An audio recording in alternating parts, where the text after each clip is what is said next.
present a magical musical for the... Ek tu kataluka nagigo evangeliu toba na agnosma.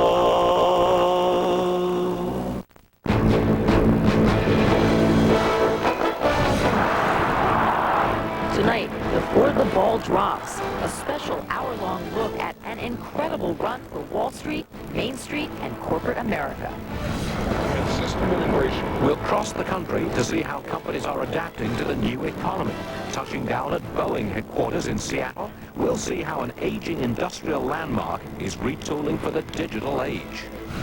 We'll map out Microsoft.com's strategy with the VP charged with making it work, Richard Beluso. And the last original Dow company stronger than ever, more than a century after its founding. We'll go inside GE, all trying to answer the question, are we in a new economy? And is it a boom without end?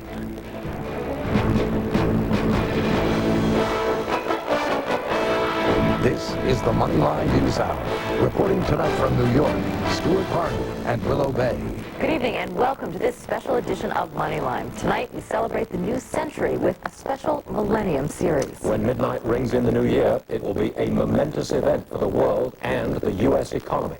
The 1990s marked by strong growth, the lowest unemployment in a generation, and yet remarkably low inflation.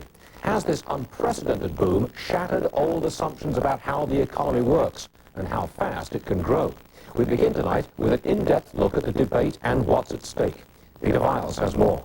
Would everybody else turn off their cell phones? It's first-year economics at New York University, and Professor Mark Lieberman is talking Wall Street. But the question is, how long can Amazon.com's revenues continue to grow? His students are mostly freshmen who came of age during an unprecedented era of prosperity.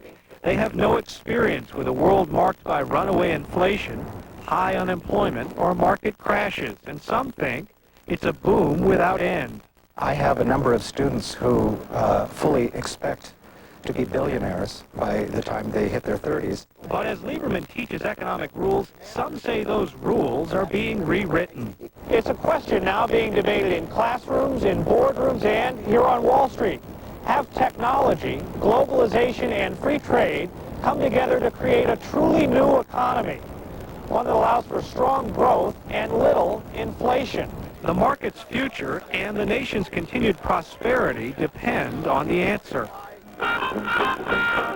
The economy this century is a regular series of booms and busts. The greatest crash in the history of the New York Stock Exchange. Since 1920, recessions have occurred nearly twice a decade. But since 1991, the economy has expanded in what's about to break the record as America's longest boom. If anything, the economy is speeding up, going way faster since 1995 than once thought possible, without sparking inflation. Low inflation has led to low interest rates, an ideal environment for stocks to soar. 2, 3, 10 down, 2 down. And soar they did, the Dow nearly quadrupling since the expansion began. The question, though, has the economy changed for good? That Cold War between economic growth and inflation is over. For Ed Yardeni, top economist at Deutsche Bank Securities, it's not just a clever metaphor. He says the new economy rose from the rubble of the Berlin Wall. As an economist, I view wars as trade barriers. You can't trade with your enemies. It's hard to trade with your friends. So the end of the Cold War was the end of probably the greatest trade barrier of all times. As freer trade flourished this decade, the Internet evolved into a commercial phenomenon. Open markets and the deluge of real-time information have unleashed cutthroat competition, keeping inflation under wraps. The Internet is the most competitive market on this planet. And in a competitive market, you can't really raise prices. So if companies are having a hard time raising prices, how do they keep their profits and their stock prices flying high? One way, they make their workers more productive. Productivity allows an employer to churn out more and pay workers more without having to hike prices. After decades of lackluster gains, productivity has surged since 1995.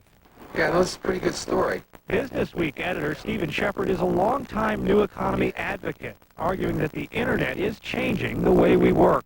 No technology in history has ever spread so far, so fast, to so many people. Businessweek has chronicled the new tech-powered business cycle going against skeptical newsstand rivals. Shepard says the new economy is not immune to old-fashioned downturns, but says the internet is revolutionary, comparing the dot-com explosion With a dot and .com. to the spread of electricity and the growth of railroads. It's going to affect every industry. It's going to affect the way you do your job. It's already affecting the way I do my job. It's going to affect all kinds of old line industries, steel making, automobiles, financial services.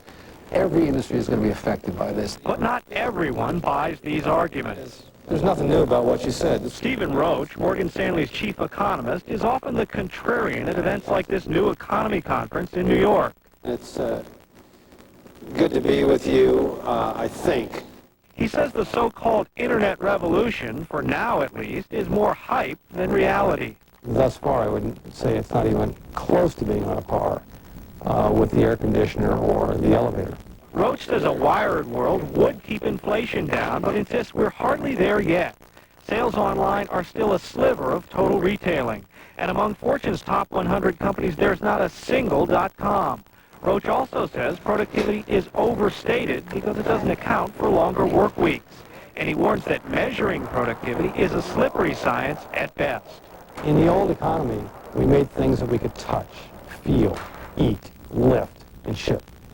The new economy is about information workers that are distributed.